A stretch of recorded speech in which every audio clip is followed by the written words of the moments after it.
Welcome to 4Kids Flashback.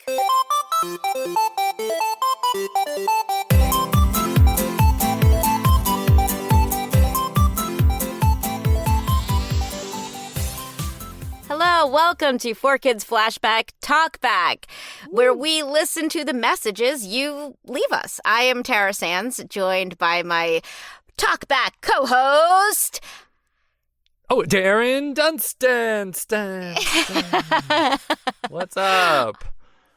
I wish you could walk around with an echo like that. You should hire someone to just be your echo. I'm sure there's people who would do that. You know what I feel like they should hire people to do? Like, you know, I hear actors constantly like adjusting their own level, like from cue to cue, or like pausing and then like they should be able to hire like a button pusher to be like boop boop. But I guess that's what a sound engineer is. Well, also that's a small, like if it's a home studio, it's a very small space They'd be like, Eek. to do that in. Like someone would have to sit on my lap to do that. I mean, you can. And that might affect my performance. You can hire someone to do that too if you want. Maybe a baby. Maybe. It'd have to be a very small person. A very small, quiet baby. I don't know how babies work, but I'm pretty sure that's not good. I've always said babies don't work enough, is what I've always said. Those little hands can do a lot. It's true. The little hands, they should have specific jobs for those little hands. Mm-hmm. Like president. Anyway. Let's get right to your messages. You guys left us. Actually, before we do that, I want to, you'll hear about this later, but I want to plug something at the top of the show. One of our listeners and regular callers and contributors, Mariana, started her own podcast, which is so appropriate to talk about today because it is a podcast all about Pokémon Live. Oh! Where she's interviewing people who worked on Pokémon Live or know a lot about it. The name of it, I want to make sure I get this right. The name of it is Diamond Badge PML Podcast. And right now I see it's on Spotify. It might be other places, but it's definitely on Spotify. So shout out to her and good luck with the podcast and go check it out, you guys. And now we will jump into messages. Let's start with Mariana's message since we just talked about her. Hey, Tara. Hi, Darren. It's Mariana again. Hope you guys have been well. Loving 4Kids Flashback. I just want to say, before I get to my question, is that you guys have inspired me so much these last few months. In fact, because of you guys and so many other podcasts, you have inspired me to actually want to launch my own, which I actually did a couple months ago. And it's a podcast all about Pokémon Live, which is really cool. So hope you guys check it out soon. So my question for you guys is regards to a voiceover. So in the last couple of years, I've heard comments and anecdotes from various voice actors that talked about what helped them in their career as voice actors. And some of them have mentioned that they had backgrounds or experience with both music and with theater. So my question to you guys, and this was also brought up on 4Kids Flashback, that some of the other 4Kids voice actors had theater and music experience. So how has working in both the theater and music helped you guys flourish in your voiceover careers? And what is some advice that you can give to someone, let's say me, who is still interested in wanting to maybe do voice work at one point, maybe, hopefully, and maybe considering doing theater? So, thanks guys so much and looking forward to new episodes. Bye. Darren, since you are currently directing and things like that, I think I'll let you start this one, please. Oh my gosh. Hi, Mariana. It's great to hear your voice once again. And what a good question. Yeah, I think you hit the nail on the head with a couple things. Number one, theater people with theater acting training not only have had an extensive time breaking down how to analyze scripts and make solid and impulsive and bold choices. Just the energy, I think, of stage work really translates well to animation. You just need that tiny bit of electricity. It's not overacting. It's not overdoing it. But the way you would be on stage and fill a house is kind of similar to how, the electricity that I think cartoon voice acting often needs to cut through the music and the sound effects and all that stuff. And then secondly, talk about musicians. I find people who are musical, people who can sing, are so adept at matching rhythms and melodies. And like often in dubbing, rhythm is everything. You need to know that it's like flap, flap, flap, flap, flap, flap. And you immediately know that that's like, whatever rhythm that is, you absorb it and you match it. So musicians tend to be really good at this. Yeah, I kind of look at the flap as the drum beat of it all, and then the music on top of it is whatever we're saying, like to that syncopated whatever drum beat. That's a good but way it to put is it is like one of our guests was talking about how it's like it is like doing 7 things at once. Like I had an audition yesterday, 2-picture, like where I had to like go look at it was live action dubbing. Wow. And I was like, this is crazy. Like, it hit me in the moment. Like, we watched it once and then we did the full scene with, like, the scroll of the text under it. And I'm like, this is bananas. This is, like, so counterintuitive to using your instincts as an actor when you have to match how someone else did it. Yes. But I think, like, again, it's all this acting training. Like you said, I think being able to modulate how big or small your performance is a big key to all of this.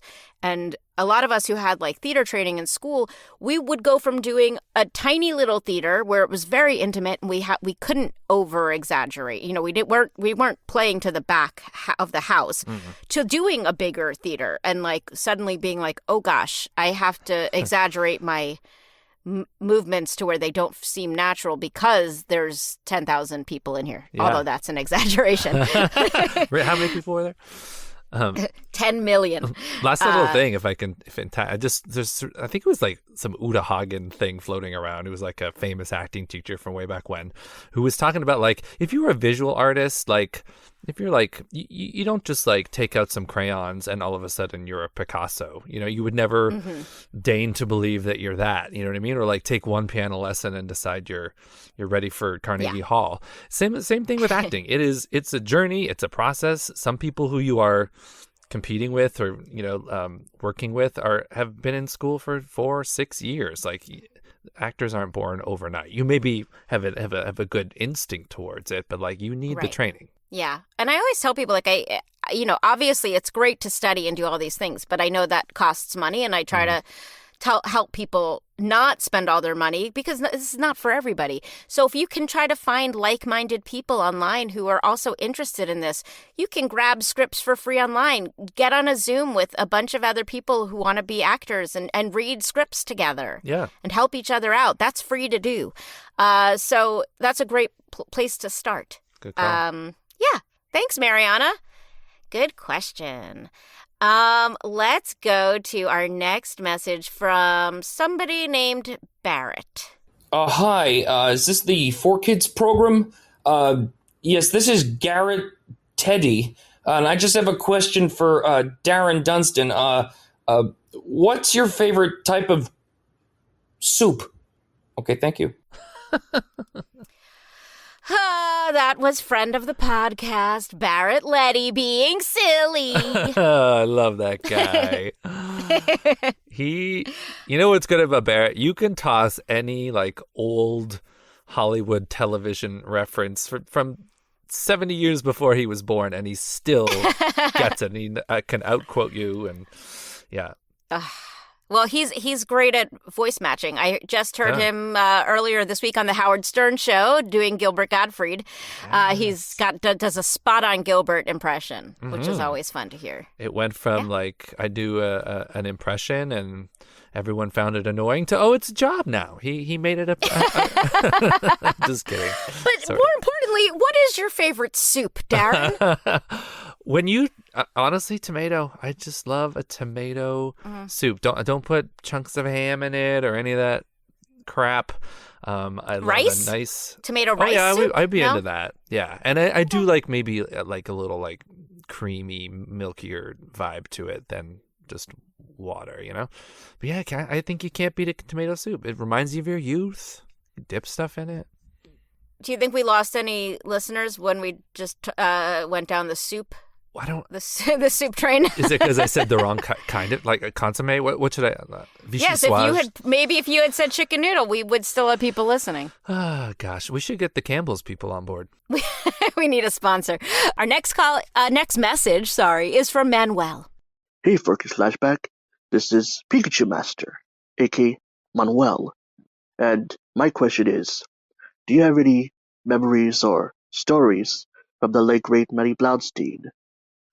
Like, what I mean is, do you have any cool or funny memories with her, or do you have favorite characters that you most fondly remember from the 4Kids shows? Like, for instance, my favorite characters that she voiced is Meowth from Pokémon, Yugi's grandpa from Yu-Gi-Oh!, and, oh yeah, Dr. Kureha from the 4Kids dub of One Piece. So yeah, that's my question, and hope you have a great week. Bless, stay awesome. Pika Pika! Pizza. Oh, Maddie. Yeah. One of the people who kind of taught me how to direct as an actor. Like, honestly, really? Yeah. Okay. Just because I worked because she was so vocal about what she liked and didn't like? Yeah. Is that why? But never, like, mean about it. Just, like, she would sort of, I think, gently help me along, especially because I was new to it. And, just sort of, like, would propose bold ideas and, like, was really a really seasoned person by the time I met her. So I got to meet her actually for the first time during rehearsals for Pokemon Live. She laid down all of Meowth's lines because they went with us on the tour. They would play her lines. Oh, right. And so she got to sort of see some of the rehearsal process and like figure out like, oh, where are these lines going and what's the scene about? And so briefly got to know her there, not knowing that I would be working with her all the time. So. Yeah.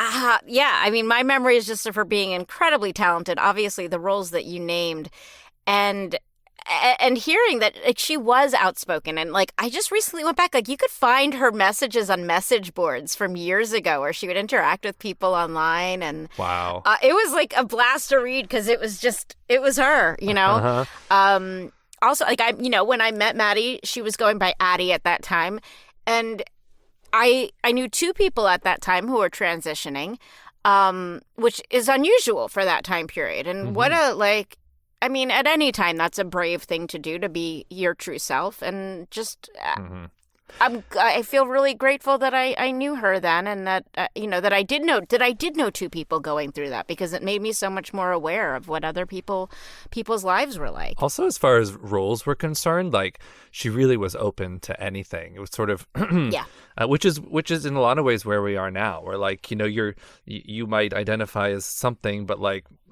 actors want to be able to do a whole bunch of different roles. So she played all different genders, animals. She would do anything, and had an incredible range from top, from high to low. So amazing. And we will have coming up in the next couple months an interview with Maddie's brother, Jeremy Blaustein, who also worked on Pokemon, and we talk a lot about Maddie. So hopefully soon we will have that up for you. But I'm always glad when someone asks about Maddie. I wish she was here today to be doing these conventions with us. That would be a hoot.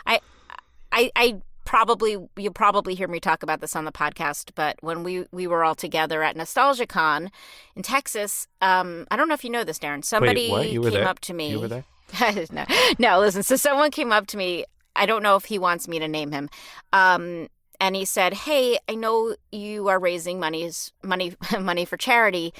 I have this autograph of Maddie's, and I'd love for you to make the proceeds go to GLAAD."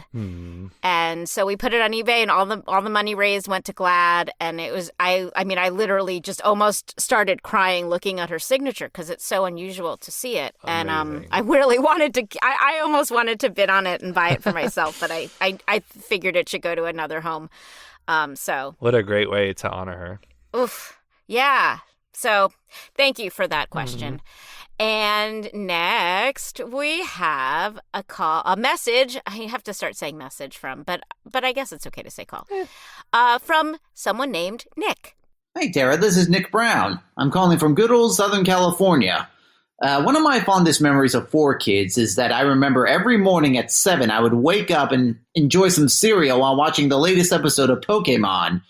Now, this was important to me because not only was it all the rage when I was going to school, but now my nephew, who's around the same age I was when I started watching Pokémon, is now getting into it as well. So now I get to share that with him, which I think is pretty special. So I just wanted to thank you and everyone at 4Kids for building my childhood and building my nephew's childhood from here on out. So thanks, guys. Have a good one. Aww. What a nice comment. Sweet. Thanks, Nick. You kind of made me think about like what was my Saturday morning, getting up early with the cereal and it's. But also like before school. Like, isn't it funny to think about? We would put the TV on before school, but now like a kid has to like go to Netflix and put the TV on before school. Like, it's not the same ritual. I mean, they're probably watching it on their phone or YouTube or whatever, but yeah, it's like it's a totally different situation. And like I guess maybe like for a show that like Pokemon that's lasted so long, I was like, I guess maybe Muppets is the only thing I can think of, or I guess some Disney stuff that like was on as a kid and we could still sort of try to pass on to future generations now, even though maybe Scooby-Doo. Oh yeah, that's a good one. Yeah, my nieces and nephews think the Muppets are weird, which I don't know that kids get it the way I wish they would, and I love the Muppets. I love them too. What cereal would you have been eating? I mean, only rarely were we allowed to have like sugary cereal, right? So, but I remember my dad letting me buy. There was like strawberry shortcake had a cereal, and Pac-Man had a cereal. Oh yeah, I remember that one. Chomp chomp, delicious. I still remember that. Yes, I totally remember that. Yeah. So that was a special treat, sugar cereal. Yeah, for you. Okay. Same or it's like Rice Krispies. Yeah. Which are sort of like a straddle between healthy and not healthy. Like they have some sweetness. And I guess they're kind of boring. We were allowed to put sugar on our Rice Krispies, so I'm like, it's. Oh, you were? Yeah, it's just as bad. It wasn't until I was older that I saw people add sugar to their cereal. Because then I'm like, well, just get Frosted Flakes. They're great. Yeah. Oh, I love Frosted Flakes. If you put a box of Frosted Flakes in front of me right now, I would just eat it without milk. Yeah. Lucky Charms. Oh, and I love. Oh, sorry, I didn't mean to cut you off. Love that he talked about watching with his nephew, like this multi-generational thing. Oh, cool. Yeah, you meet some people at cons too who have introduced their kids to Yu-Gi-Oh, and I like to think they're both into it, and the parent hasn't dragged the kid in kicking and screaming. I know, right? But it also makes me feel super old, but I still really like to meet people watching multi-generationally. Right. So true. There's that. Nice. Thanks, Nick. Thank you, Nick. Moving on to a message from Abby. Hi, 4Kids Flashback. My name's Abby. I just wanted to say thank you so much for the podcast. I'm really enjoying it. I'm kind of a weird 4Kids fan because I didn't watch a lot of cartoons growing up, and I haven't seen most of the shows you guys are talking about, but I was inexplicably a very devoted Yu-Gi-Oh! GX fan. That was the media property I kind of was obsessed with as a child. So this is like everything of my, 9-year-old self's dreams. And it's just so exciting to hear little bits of information about that show. And I'd love to hear interviews with more of the cast from you guys and hear answers to questions about it. So I just wanted to say thank you so much for this project. It's really fun for those of us who grew up in the 90s. Thank you. I want to know what's going on in the background there, Abby, because I either heard cars honking or violins playing, and I can't tell which, but it was awesome, whatever I heard in the background. I thought it was like a pipe organ for a second. Oh, a pipe organ. It could have been. But it was a very musical Great question. Mm-hmm. That is a good Darren question, because GX was after my time there. But I'm going to crush Abby's dreams too, because GX was sort of the one series I didn't work much on. Pegasus appeared in it, which was cool. But it's the only, I didn't direct it like I did sort of 5Ds and onward. But it was kind of always happening in the next room. And I remember seeing the cast and some really lovely people who I've got to work with on the Duel Links game because their characters have appeared. Jaden, Alexis, all the others, Cyrus, and that crowd. And so that was still technically 4Kids. Is that correct? Yes, I think that was early enough. Okay, so those people could hypothetically be on the podcast. So tell me who some of those actors are, and we'll add them to our list. I mean, the lead guy doesn't do much. He doesn't do many cons. He lives out in California. Okay, so forget him. Yeah. Who else was in it? Well, Alexis was Christy, forget her last name. And okay, we'll look her up. Wayne Grayson was in it. Great. I'm sure Mark people? Thompson was in it because he's always in it. No doubt Mark Thompson was in it. Oh, I'm choking here. Maddie was in it. I forget who. Was this the one that Cassandra Morris was in? Was that GX or was that later? She had a big role in 5Ds. So 5Ds, yeah, okay. She played those little twins.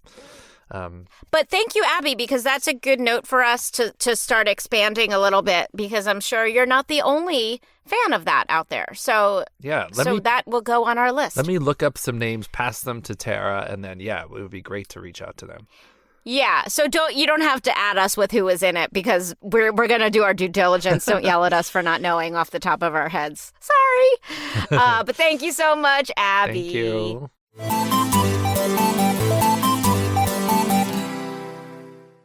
Hey guys, Tara Sands here, and I want to let you know where Steve and I are going to be so we can meet you in person.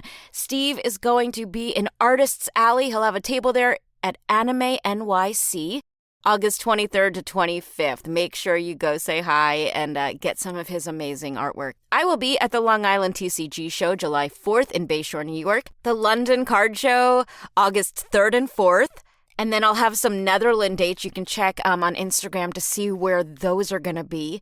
I'll be at SabotenCon. I hope I said that right. August 30th to September 2nd. That's in the Phoenix area in Arizona. I'll have something in LA coming up in September. Heroes Hideout, Albany, New York at the end of September. And I'll be in the Houston area October 12th. You can check out our Instagrams and Twitters and all that to find out where we'll be. Steve is at Steve Yurko, and I am at Tara Sands VO, and we hope to meet you in person real soon. Thanks for listening. This next message is slightly off the 4Kids topic, but I want to play it anyway. It's from Summer Rose. Hi, my name is Summer Rose, aka Kitty Hate Machine, and I just wanted to share my warm thoughts about watching one of my absolute favorite, actually it is my favorite anime of all time, specifically Slayer's Try, in which Tara played the role of Philia. What a fun character. I loved her tenacity, her determination, her sass, her devotion to her friends and her people, her tribe, her dragon tribe, and her willingness to change and grow as the series progressed. She was very firm in her ways at first, and then she kind of began to realize, like, maybe that things aren't as what they seem. And I just, like I said, I really admired her willingness to grow. Wonderful performance by Tara. Just an absolute blast to listen to. So yeah, I just wanted to give kudos and a shout out. Thank you so much for making that role what it was. Thank you. I promise I did not play that message to pat my own back. And technically, Slayers was not a 4Kids show, but it included so many of the actors that we work with. And it's the show that I recommend to people who are like, I want to like classic anime. Like there's something about that show that's just a good old fashioned classic anime. Darren, you probably have you even heard of Slayers? I have heard of it because through you all, like was Lisa on that show? Lisa was the lead in it, and she is, I was going to say, watch it for her performance alone. Aww. I mean, she kills it, and she was so young. So, and this is the other reason I played it. Lisa was so young. Lisa and I were in college together at this time, and she had taken some time off. And like in that time that she got I don't remember. She we'll interview her and we'll get the full story. But basically, that's when she started doing anime, and I had just like heard rumors that like Lisa was doing cartoons, and like I didn't know what they were talking about. And then Lisa and I got in touch again years later. But I just remember thinking it was so cool that my friend Lisa was doing cartoons, but I didn't ever imagine I would get to do that, let alone be having dialogue with her in Slayers. What's like the 2-sentence like breakdown of Slayers? Give me the 2-sentence pitch. Like, what's it about? I'm not going to give a good 2-sentence answer, but it's like, it's magic and it's fighting and battles and like exactly what she said in her message. Wait, also, was your name Kitty Hate Machine or something? Kitty, you said something in there that I need more clarification on, but it was very funny. But it's an adventure comedy, and it's just silly. Like that's what I remember is the humor from it. Nice. Eric Stewart is in it. Veronica Taylor's in it. Rachel Lillis is in it. It's just this, and I didn't join the cast till years into it, so I was just in awe of the people I was working with. Is Crispin Freeman in it? He might be in it. I mean, just this talented cast. So I highly recommend it. And that's why I played that message, because it was a show that I always recommend. And I wish they would kind of remaster it or do something cool with it, because I think Cinder Nicholas was in it. Yeah, I mean, it's just overdue for a re-release, I think. I'll have to check it out. Instead of going to the party he's supposed to go to right after we record, I think Darren's going to stay home and watch anime. Yeah. Pool party, schmool party. Bye. Who should... Bye. Darren is actually recording this in his swimwear, which is amazing and hilarious to me. I mean, I wore my conservative bathing suit. I wouldn't want to shock anyone, but... I wore a shirt in Darren's honor. Aww. I might have bought a Team Rocket swimsuit. I'm just saying. I'm not. You might have? I might have. It arrived today, but. So my shirt is a Golden Girls shirt. You have Golden Girls shirts and things. Yes, right? I used to have that shirt. I don't know what happened to it. Maybe, okay, it's from Target. Maybe Tara stole it. I probably did. But yeah, and you bought me a Rusty Anchor shirt, remember? Oh, yes. That's the name of the bar they go to there. Okay. Sorry. No, this isn't the Golden Girls podcast, although I wish it was. I wish it was. We have an anonymous message about Viva Pinata. Hello, 4Kids Flashback. I have a question about Viva Pinata. Was Leafos, a character from the game it's based on, intended to appear in the show's 3rd season? I am stumped. I did. We don't have an answer, but if you guys do, hit us up and we'll put it on Twitter if you have an answer to that question. Mm-hmm. Or another great way to find answers to things like this that we cannot answer. And we started this podcast to try to get questions answered. If you join our Patreon page, oops, I just hit something loud. If you join our Patreon page, patreon.com/4kidsflashback, you get access to our Discord channel. Now you can join, get a week free and then cancel it. And then jump in the Discord, because the people in that Discord chat tend to know way more than I do.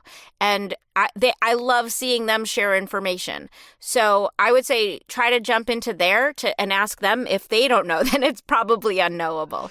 But thank you so much, Anonymous, for your message. Who are you? Our next message is from Travis. You guys are the best. This is Travis. Tara, everybody, you guys are the best. I just wanted to tell you all that. And I will see y'all in 2025 when Hunter the Wonder Dog makes his return. For I am the Pokémon Master. The dynamic duo that Hunter and I, my English Labrador, have met you all. I remember Hunter in San Antonio. Hunter jumped all over me, and we have a video of it. So I think Travis's dog Hunter is getting some training, but what a lovely dog. Yeah, what I do love though is that we see people multiple times. Like that is the joy of these conventions, and I wish they were free so everybody could come, because right. it's such a to see people over and over, you start getting to know them. And, I feel bad when I don't remember somebody right away. Like, oh, I met you 7 years ago. And I'm like, oh, crap. I wish I had a. But a lot of times memory. you're like, oh, you look familiar. Yeah. It's so funny, though, when people wear a different cosplay and then are offended that I don't know who they are from the day before. I'm like, you had a mask on. I'm so sorry. I don't remember you. Oh, yeah. Like, I remember them if they tell me then who they were. Right. But I'm like, you're covered in blue today. I don't know. That throws you. I'm always impressed when drag queens can recognize each other. Because, like, number one, within drag, they can do so many different versions of themselves that, like, they look totally different from one another. And then, like, out of drag, they, like, how do they, it's fascinating how they, if you had that, like, face blindness thing that apparently Brad Pitt has, you would be screwed. If you were going to cosplay, how are your makeup skills? What would you cosplay? I mean, my equivalent of cosplay, I guess, is like Halloween in P-Town, because we often go to Provincetown, Massachusetts for Halloween, and like the dress-up game the bar is high. You gotta have like your stuff has been amazing. You guys look through his Instagram; his costumes are amazing. And we are disgusting mole people compared to what other people dress as and look like. So that's just, I mean, I've never cosplayed. I dressed up as Pegasus once for Erica's thing, and that might be just a one-time for a deal. video that Erica Schroeder made. Yeah. Yes. Yeah, I'm not great with makeup or any of that stuff. And I don't like to look silly, so that's just my own pride. Really? Yeah, it's just my own Like if someone gave you like a funny hat, like if I made you a balloon hat, you wouldn't put it on? I would pop it, yep. You'd pop it. I can make really cool balloon hats, like with a flower sticking out of it. Aw, I wore the Bulbasaur hat thing. Oh, I made you put on a Bulbasaur hat, I think. Yeah, I wore that. But you probably were like cursing me under your breath. It was good Insta fodder. All right. Well, thank you so much for your message. And we'll go to our next message from John. John, you're on the air. Hi, my name is John, and I've been really enjoying the podcast. Some of my fondest memories are of sitting down on Cartoon Network to watch shows like Pokémon, Yu-Gi-Oh!, TMNT, and One Piece. I've actually started watching Yu-Gi-Oh! Again on Crunchyroll since listening to the podcast, only it's the original unedited Japanese version. Some of the voices on there just don't sound right, though. English Pegasus is 100% the superior version, and that isn't just nostalgia talking. And even though I'm reading the subtitles, I'm automatically replacing all the names with the English ones in my mind. The other big show for me was One Piece. Your version was my introduction to the series, and I'm still following it and singing the One Piece rap to this day. On a non-4Kids related side note, I actually remember you, Tara, most from Cartoon Network Fridays. You and Tommy were always the highlight of my Fridays, and I would tune in every time to watch y'all announce shows like Foster's and Hi Hi Puffy Ami Yumi. So thank you for basically defining my entire childhood. Aw. Wow. Well, that was very sweet. Thank you. You're his entire childhood. You and this alleged... No, I think that was both of us. Well, you and your other boyfriend, Tommy. I haven't seen Tommy in a long time, but he's still... I consider him a great friend. We will reach out once in a while. He's my co-host. He's a great, great, great guy. But also, I think it's so interesting because it's so hard to know, like... Obviously, you're an amazing Pegasus. Is it the version you watch first that you're attached to, or can you still be open-minded when you have a voice of a character in your head? Right. And there's always moments, and like, fortunately, or mostly unfortunately, where an actor needs to be replaced. Either they're off doing something else, and we need to do a sound alike. And like, yeah, because like those moments can be jarring, and when we get it, and we're doing our best, and we would never, deliberately just like pull the rug and be like, no, someone else. There's always a reason, and we try to match it and honor that actor as best we can. It's tricky. It's tricky because sometimes the impulse is to just go a whole different way so that it can't be compared. True that. I remember on soap operas, they would like replace actors all the time. They would like, the role of Natalie will now be played by Gloria Estefan. Right. Yeah. Well, it's funny, like it happens in theater all the time because people get sick, and because it's a live performance, they're standbys. Mm-hmm. And I have a friend who's a standby in a Broadway show right now, and she just posted on Facebook, like, people, please read the inserts in your programs because she's like, people came to the stage door thinking she was still the other actress and saying that name and wanting her autograph after she just like poured. And again, it's still a compliment. Yeah. But that's a tough gig. It's a tricky.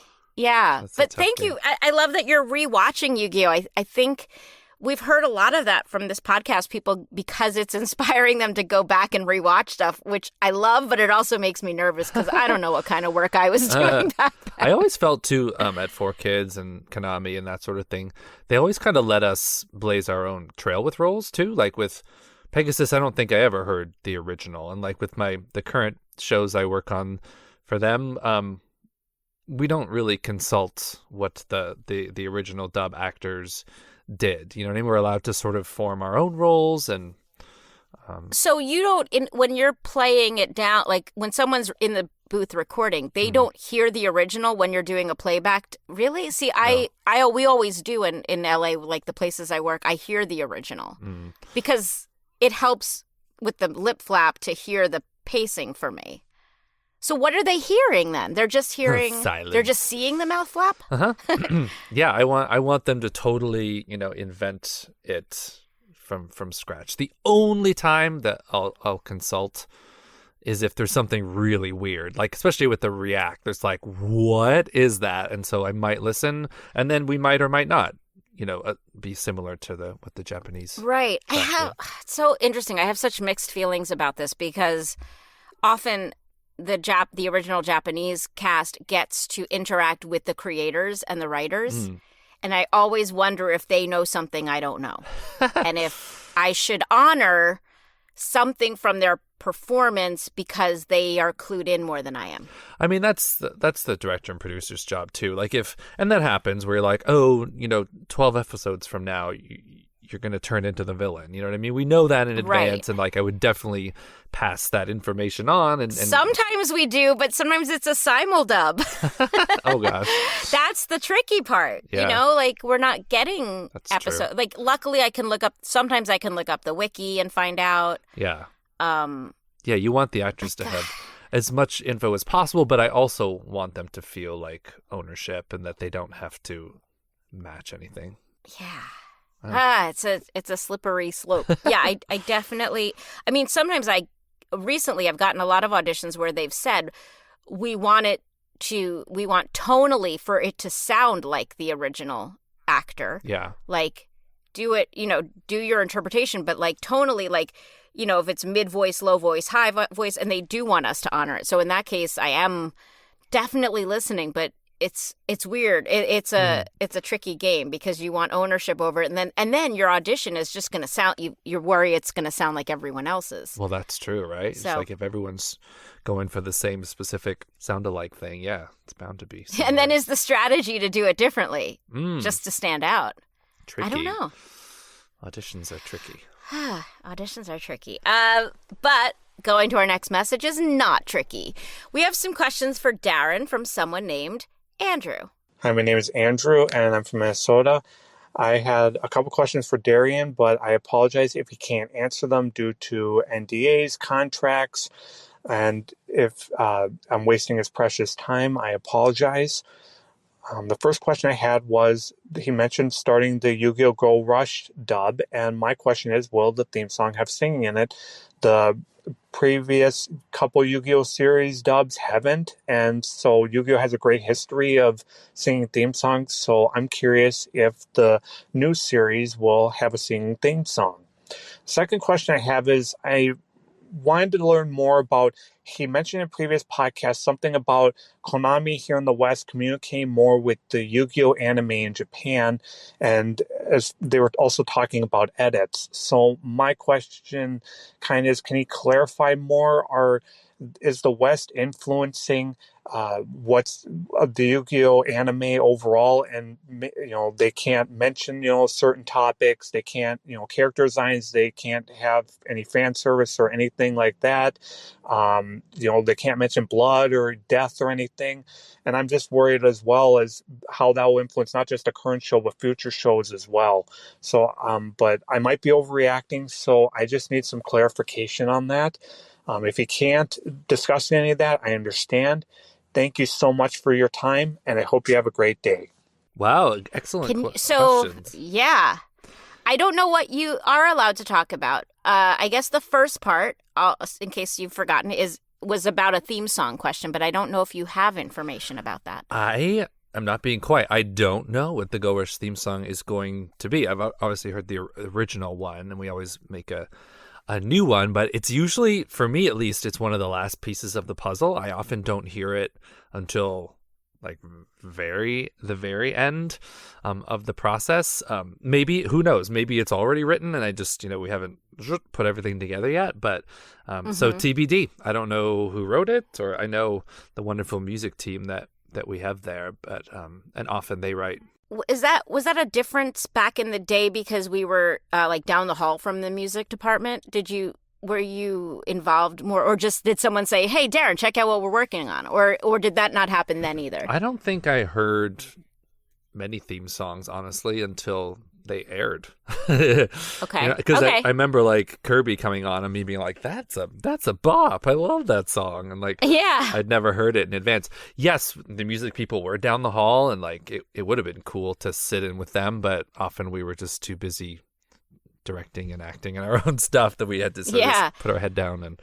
And the other part of his question was more about West Coast, the changes being made to the show. Yeah. I mean, there's a real, I'll say what I know, because like, especially since I've been freelance directing and since I'm now remote, I don't even go into the studio anymore. Like what I know is that there's a constant collaboration between the people happen to be in the New York office, the people who happen to be in the LA office, and the people in Japan. And there's like specific people who are like amazing point people who, are constantly liaising. Is that a word?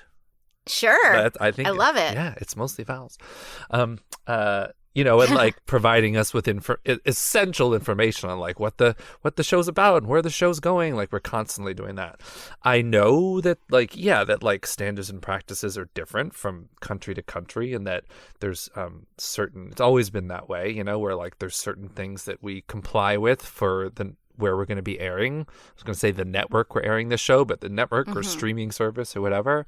And so sometimes, that causes those changes to be made in the cut of the show, and maybe things that need to be changed, graphics, some of the stuff I'm sure you've discussed tons in your podcast, right? But yeah, I mean, obviously certain violence things, blood, stuff like that, but you're not, I mean, I'm assuming as a director, you're seeing it after it's cut still. Yes. Right? So you're not seeing, you don't know what's been cut.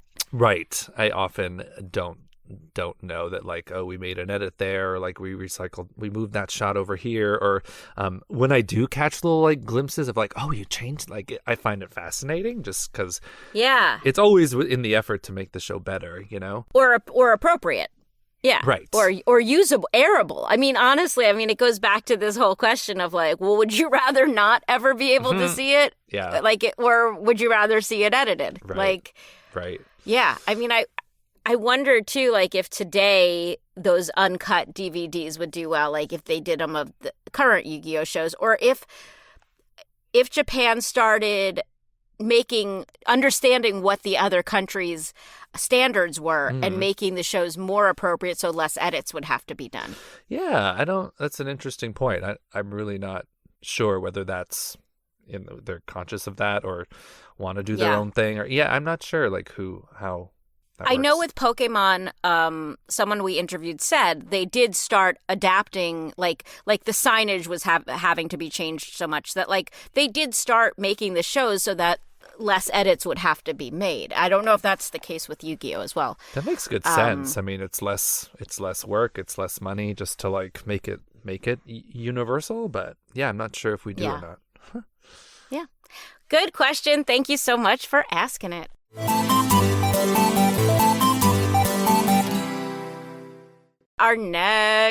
Let's go to a message from Blue Baron. Hi, it's Blue Baron. I want to thank the podcast for helping solve some wild mysteries in such a short amount of time. I'm hoping more lost media can be uncovered. I'm intrigued Funky Cops is the 4Kids staff favorite. I'm hoping the Lost Monkey Cops episodes that aired on TV called Long Live the King, The Thief of Hearts, Funky Bankers, A Woman Scorned, Cruise Control, and French Disconnection will show up. Thanks, and catch you next time. So Blue Baron is our resident Lost media expert. Wow. Blue Baron is someone, that's in our Discord chat over on Patreon, and knows tons about Lost media in general. So cool. I love that. So I love solving mysteries. It's like a Scooby-Doo mystery. Where are these lost tapes? Where are those episodes? Good. And like French Disconnect. I don't know. I love the title of that. I want to know more. Funky Cops really is a show that I was talking to someone else about this recently. Almost should have been an Adult Swim show. Yeah. It felt ahead of its time in a weird way, and then again, like so many of the 4Kids shows, could have been a vastly different experience for an adult audience. Was it acquired from France? Was it originally Yeah. Yeah, it just got the really sort of I know it's for kids, but sleek, sexy kind of vibes to it. And we were almost like, we're doing this, okay? Yeah, it was a weird choice. I'd still love to find the person who decided on acquiring it. Because you're right. Interesting. the staff loved it. And I did very few episodes, but I enjoyed whatever I ended up doing on it. Yeah. And I thought it was funny. And the whole 70s vibe, I think we're all in that age bracket where the 70s were we weren't quite living during, I was living technically during the 70s, but it just seemed like a cool decade that had just happened, you know? Right. It felt retro still. Yeah. It felt retro, but recent. Exactly. Yeah, so we do have some episodes that we've put up on our Patreon page and on YouTube, some lost episodes, but there are still many missing, like he said, and hopefully one day we will uncover them. There's a couple theories about where stuff could be. It's from what I've heard from various people, Konami likely only held on to the Yu-Gi-Oh stuff, and Saban had certain things that Saban had. Fox or the CW got a few things, but again, they may have shredded this stuff. It's unclear what they would have done with this material if they had it. I'd love to talk to someone from Discotech because they're great at re-releasing old stuff, and I'd love to know what their source was for this stuff. Keep digging. Good for you for looking for this stuff, Blue Baron, and keep digging because it'll happen. We'll find the footage. Yeah. Or will we? What if it honestly does? I think we're more likely to find it from someone who held on to VHS tapes from recording their Saturday mornings. Hey, as long as we get to see it. I remember back when this is my version. So Murder, She Wrote, that 80s, 90s murder mystery with Angela Lansbury, they put all their episodes on Netflix, except there was one, maybe two episodes that weren't on there, and it drove me nuts. Why? Oh, I don't know so you why. Get it. I don't think it was because of they did something racy, like Angela Lansbury. I swore. But yeah, to this day, I'm there's one or two episodes I haven't seen of the whole series. Frustrating. Yeah, so you clearly understand it. That's such a bummer, especially in this age where we can get anything we want so easily on demand. Yeah, so quickly that it's even more frustrating for a generation who grew up like that to not have what they want. I remember, yes, and Golden Girls is obviously our favorite show, right? And there was back in the day, in undergrad, I remember one episode aired, and I put it on a VHS tape, and it's all I had. DVDs didn't exist, and I watched it over and over and over again because it's all I had. It wasn't airing on. I thought you were going to talk about there is one episode that they stopped airing, and this is a different podcast, but yeah. Okay, let's go to our next message from Chris. Hey, Taryn. You like that? It's my little combo name for you two to save time. So I was curious for both of y'all if you were aware of a particular phenomenon with who followed the casts on the internet of a lot of the classic 4Kids shows from over the years. There was a time where the only actors that the online world were really familiar with were basically the main actors of Pokémon, Yu-Gi-Oh, Sonic, maybe Ninja Turtles. Everything else was extremely secondary in terms of like anyone's knowledge. So because of that, a lot of mistakes were made in terms of crediting certain actors, a lot of which are still on websites to this day. In fact, some of them are actually my fault going back like 20 years ago at this point. Oops, sorry. But the funniest thing is that there was a very long period of time where Tony Salerno, Chris Collet, Pete Capella, a guy named Clay Adams, who I don't think has been brought up at any point, Matt Laberto, and probably like 2 or 3 other actors. There was a time where literally all of those guys were confused for being the same person under like a million different fake names. I'm curious if you guys are aware of this phenomenon. And also, Darren, we met briefly on a Zexel audition I had a long, long time ago when I was still in New York, and you were very nice. So thanks a bunch for that. And thank you guys. Looking forward to the next episode, and take care. That is friend of the podcast, Chris Niosi. And Chris, those are all one person. No, I'm just kidding. So many hyphenates. Yeah, those. I remember Chris. Yeah, Hello. Good to hear your voice. Yeah, so yes. The credits are a big point of contention.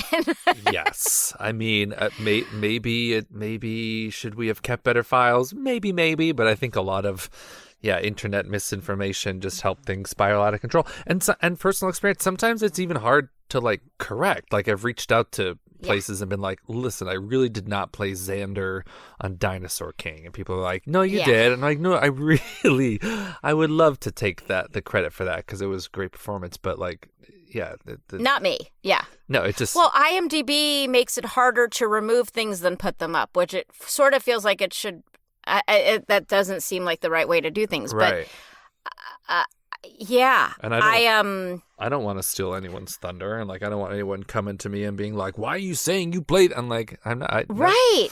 No. Well, it's even harder like when we're at a convention and someone's printed up some beautiful picture of a character and they're like, "You voiced this," and I'm like, "I don't think I did. Right. I don't feel comfortable signing this beautiful thing you have." Like, so.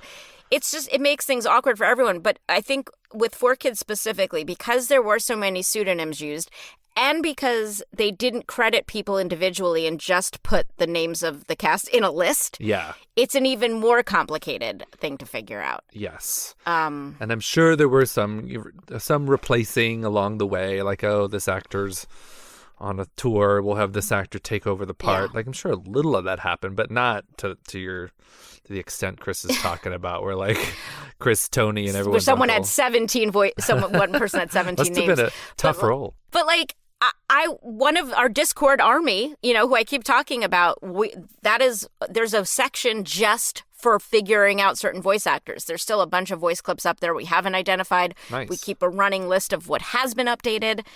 I've gotten better at updating things on IMDb. I'm not so good at wikis, but luckily some of the other people are good at the wiki update. I love when Tara will email me a clip and be like, who is this? It's like, who's that Pokemon, but with an actor. And I'm like, Human it voices. Sounds like person A, but like it's a real stretch for them. But like, oh, it could be this like, I love the game showness that we play. And sometimes you're like 99% sure, but we don't want to like do a whole update if we're not 100% sure, because then we're just back where we started. But the big thing is getting something that's wrong taken down. And sometimes they don't let you do that unless you're putting something in its place. Mm-hmm. So that's part. But thank you for pointing that out. Chris is also like just an amazing, his brain is an incredible database of knowledge about this stuff. So thank you. We appreciate Thanks, that. Chris. Let's go to our next message from Malik. Hello, Miss Tara and Sir Darren. It's Malik calling in once again. Very glad to hear Darren on the show again because I have a question for him. I'd like to know what Pokemon you voiced during your time on the show, and whatever you remember, I want to hear you replicate those voices, just so we have confirmation and, for nostalgia's sake. I'm taking a risk here, but I'm pretty sure you voiced Grovyle, which is one of my favorite Pokemon since I first saw it back in the day, second only to Sceptile, and between you, me, and anyone else listening, I still go, Grovyle, like how you voiced it. Other favorites are Loudred and Swellow, if those ring any bells. If I'm wrong, well, it's confirmation one way or another. Alrighty, that's all for now. Bye-bye. Malik, good to hear your voice again. Am I Grovyle? grow, yo. Yes, I was grow, and I was swallow, and I was Mildred,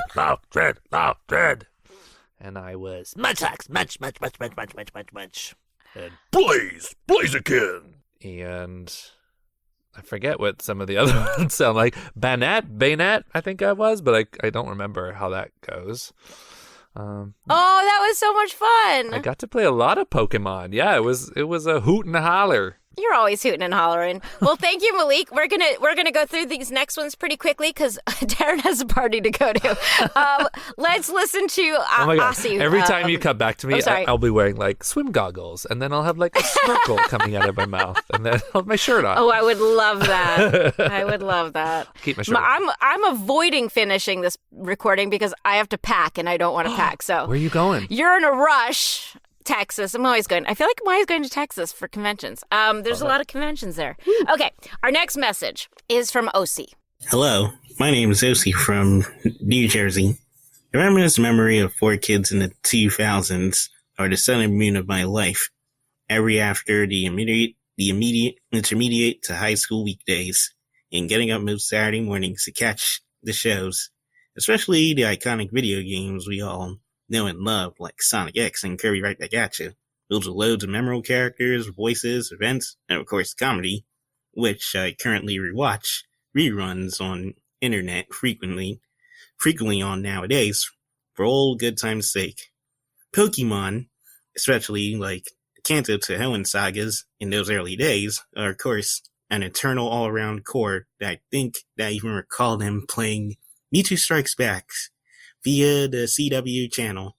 Upon randomly surfing the internet and social media, I came across this intriguing 4Kids podcast with so many familiar VAs on interviewing backstories and bios. I'll be looking forward to hear the insights of 4Kids and stories of the star voices that made the Saturdays. Lastly, I also remember Dragon Ball Kai, through Toonzai, and of course, like one time of Sonic hosting them, where the Toonzai ninja kept saying Toonzai, and which he tried to beat him with speed. Alright, great memories and good shows. Thank you, Osi. It's just kind of fun to hear the list of all those shows. Right? It's like jogging all sorts of core memories, and that were part of like someone's childhood. I still to this day sort of. It's so weird. I also love that like people, when they talk about Kirby, have to say the whole name Kirby Right Back At Ya. Like I think I usually shorten it and say Kirby, but it's way more fun to say Kirby Right Back At Ya. Kirby. That's the name of the show. That's the other big mystery we have not solved on this show is who sang that theme song. Oh. Yeah. Sonic it was done. Was that Russell? Yeah, that was Russ Velasquez, I believe. But Kirby, I'll just remind you guys, was recorded at a studio in Los Angeles, produced by someone who unfortunately has passed away, and we've exhausted I've sent a lot of emails trying to figure this one out, but so far nobody knows who the singer was. What a mystery. If you're out there, Kirby singer, I love you. I know, I do too. I mean, it was Mel Torme. No, just kidding. But OC, thank you for all your memories. I love hearing that stuff. So sweet. Let's rapid fire. Our next call is from Joe. Hey, Tara and Darren. This is Joe Zito in Chicago. I interviewed you both. I just want to say I hope you both are doing well. I love your podcast, Tara, and have a great day, guys. And stay awesome, guys. Bye. Thanks, Joe. Always fun to be interviewed. Good to hear from you. Oh, I miss Chicago. I hope you're enjoying. I am not a deep dish Chicago pizza fan, sorry to say. Darren, you like it? I love any pizza is good pizza. I disagree. I don't think it's pizza. You could name me like the worst pizza. I would love it. I love pizza. Well, Darren and I, you can have all the deep dish and I'll eat all the other pizza. Okay. Our next message is from... Why are you yelling? Jesus. Because you're in a hurry and I want to get you out on time because I promised I would. Mark. Hi, this is Mark from the UK. Just wanted to say it has been interesting listening to this podcast because a lot of it's sort of come just after I started to realize some of these things for myself. like Steve, I think I was basically at just the right age to hate 4Kids for what they were doing at the time. I mean, for me, Sonic X was the big one. It was the first show I'd ever watched the anime in Japanese first, and then watching the dub afterwards, I was kind of horrified. I felt like they butchered the hell out of it. I mean, in hindsight, compared to stuff like One Piece, Sonic X got off incredibly lightly. And I think rewatching the show last year with the subtitled set that Discotech put out, I mean, I did also watch the dub alongside that, and it really sort of put it into perspective, and it wasn't as bad as I remembered it being. Like, I think in hindsight, as an adult, I can at least understand why they did a lot of the changes and decisions that they did. Like, as an angry teenage fanboy, you can't really see beyond your nose, so to speak. So, like, I know back then I just sort of felt like 4Kids were ruining my favorite show for the hell of it, without really thinking about, the fact that they're at the mercy of network regulations and deadlines. So, obviously I can appreciate that all a lot better now, and it is good to hear that from the people who were behind it. So, thanks very much. Also, just a quick note to end on. It has been fun finding out that more 4Kids actors than I was aware of are gay. So that has been very nice to find out. Okay, speak later. Bye. Thanks, Mark. I mean, what you said was sort of the point of the podcast, is that the people who maybe were angry at the time and didn't understand why the changes were being made now can understand them as adults. So, yeah. I always strive for the review of wasn't as bad as I remember it being. That's my that's a success for me. We're not only playing the positive messages here. I want to make sure everyone's represented. Remakes get made all the time. And some are good and some aren't as good. People's intentions are always good, and that's no excuse. I think you and I have probably done some duds in our day, but for sure, we didn't know it and we weren't trying to. We weren't trying to. We sucked and we didn't realize. We were not trying to upset teenage boys. And yes, it was a very diverse workplace. There were a lot of, I had many, many gay friends working at 4Kids. Like I said before, I mean, knowing someone who was transgender was a revelation for me. And I'm so glad I worked in a diverse workplace like that. Yeah, I think the 4Kids office proper loved having the talent around. I'm sure some of them were annoyed by how loud you all were, but that's why they had mixers and get to know yous and parties and that sort of thing. It's like, because we brought in a fresh energy, and I think overall we're maybe a little younger and more diverse, and I think it added to a cool office atmosphere that sparks creativity. I mean, on that note, as a gay man, were you ever concerned that a workforce you went into would not be welcoming? Obviously, this was a very welcoming place. Sure. But is that something you had to think about? Absolutely. In the theater community, no, of course. It's going to be an extremely accepting environment. But yeah, voiceover, I might have been a little reticent. You don't, especially because, people who might have a different experience, where they grew up, what sort of, their corporate life, even, what a sound engineer says, life experience has been. We all come from different worlds. And so I really try to allay any actors' fears who come in and I can sense that maybe they're nervous or think they're being judged or worried that they're other. I just said this in a recent class, now we want you to be you. We want you to be you. We want you to be your quirkiest self, honestly. Show your flaws. I don't know. All that stuff makes you castable, I think. I think so too. Yeah.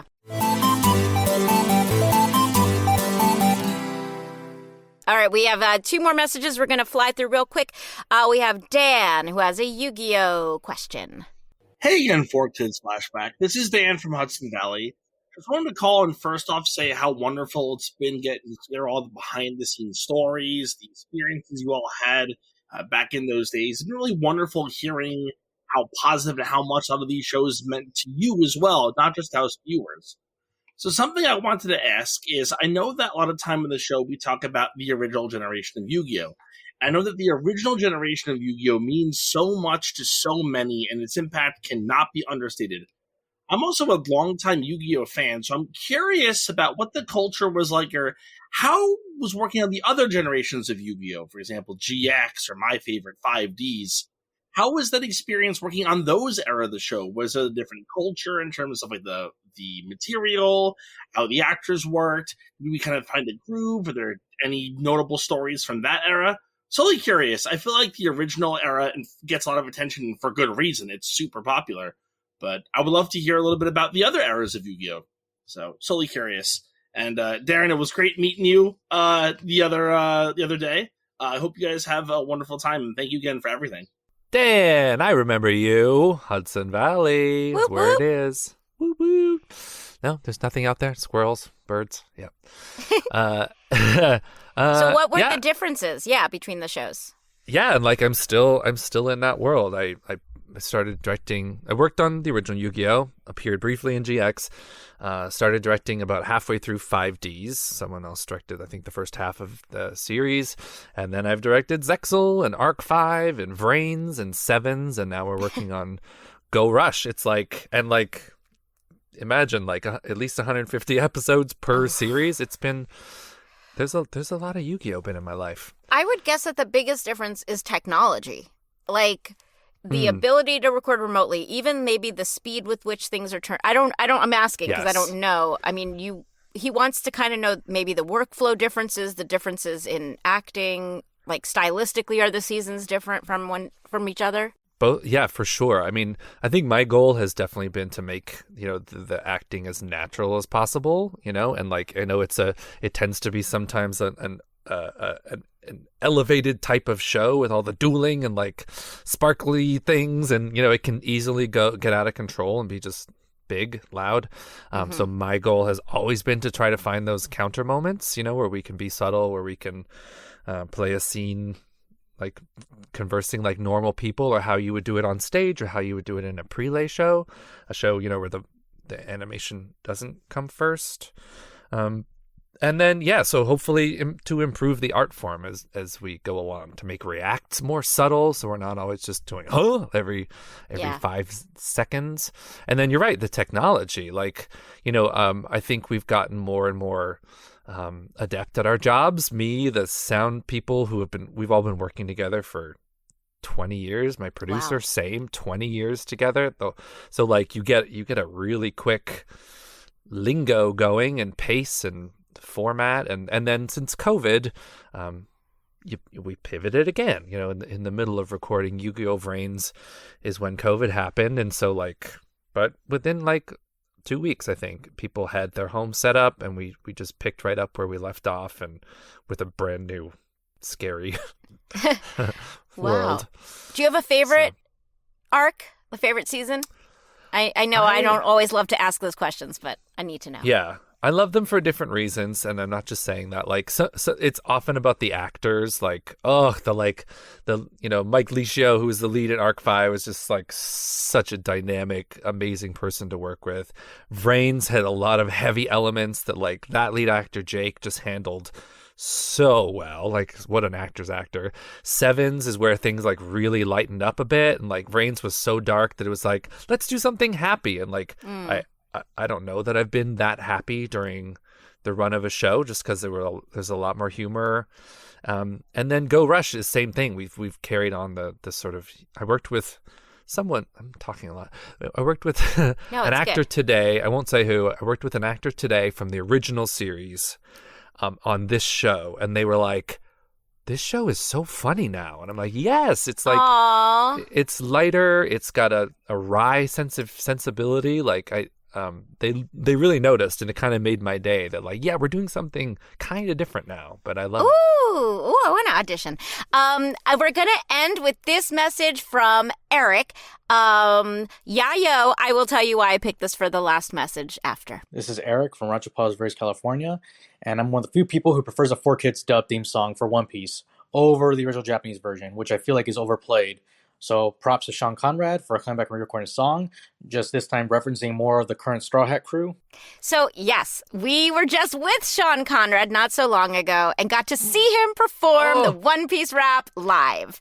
Mind-blowing. I'm serious. He put on a show. Like, I couldn't believe it. And it was like how long was it? Like 20, 30-minute performance of a whole bunch of stuff. Totally. I think basically probably what happened is they were like, we'd love to bring you out, but we need, we want to do a performance, but it can't just be one song. Like, we want it to be an event. So what I was going to say is if he's somebody you want to see at local events near you, or if any of the cast is, like, let's say you're a big Mark Thompson fan, write to your local conventions and say, I need to please invite, because we have to be invited, invite Sean Conrad or invite Darren Dunstan or Mark Thompson or Wayne Grayson or whoever it is. I couldn't believe it. Like he got up and like there was some crowd, like a mass, and then by the end of it there was like throngs of people, and like it would be perfect for like any con to like drop him in, and like he does some things that are his own, some things that are sort of thematic to the shows that are represented. He's to me, he's like the guy engineering and being an amazing engineer and like kind of quiet, and then to see him go up there and be like, command a stage and on roller skates. Right, I forgot. You can see some of the performance, not all of it, on our Patreon page. I believe it's up there for free. It might also be on YouTube, so please check that out. Our YouTube page is youtube.com/@4kidsflashback. There's a whole section of Sean's stuff on there, actually, of all his old rap videos, and he's amazing. Please, if you haven't listened to his interview, he's like a very inspiring, positive person. Oh, my good friend Tori, I have to sign. Well, Denise, it's been really fun recording with you. If I was a girl, my name was going to be Deanna. Like, oh, really? Well, I guess they wanted a D name. I guess, yeah, Darren and Darcy Dunstan. That's us.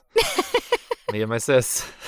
Oh, I love that. Well, Darren Dunstan, I'm sorry I kept you a little longer than I was supposed to, but I adore you. Thank you for co-hosting. My pleasure. I love chatting with you, and I love hearing people's messages and questions and like triggering memories from 20 years ago.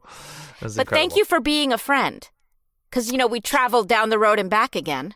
Yeah, my heart is true. Black. Oh, yeah. True. Oh, we're doing the Your Golden liver's Girls black. song. My liver's black. Right. You're a Palina confidant. I always thought the lyric was Palina comforter. I thought it was always like someone who comforts. Oh, I had no idea it was confidant. I always thought there was one line I have to remember which one I always misunderstood. If you threw a party, invited everyone you knew, you would see the biggest gift would be for me. And I always, it says the card attached would say, and I always thought it was, and the heart attack would say. Heart attacks would totally. Right? 100%. Yeah, more diction, lady. Whoever's singing that, like, come on. Constancy. Well, the person who sang the Kirby theme is winning this one. It's the same person, I think. Yeah. All right. Thank you, guys. Bye. Mwah. 4Kids Flashback is a production of Maji Media, hosted by Tara Sands and Steve Yurko. Producers are Zach Logan, Tara Sands, and Steve Yurko. For more information, go to 4kidsflashback.com. That is the number 4. And if you worked at 4Kids and have a story you want to share, please email us at 4kidsflashback@gmail.com. You can find us on social media at 4Kids Flashback, and to listen early and ad-free, head to patreon.com/4kidsflashback. For podcast merchandise, find links on our website and Linktree. As they say on every podcast, if you liked this show, please subscribe, rate, and review, and tell your friends, or 4. If you want to check out other Maji Media podcasts, go to Maji, MAJI.media. Thanks for listening.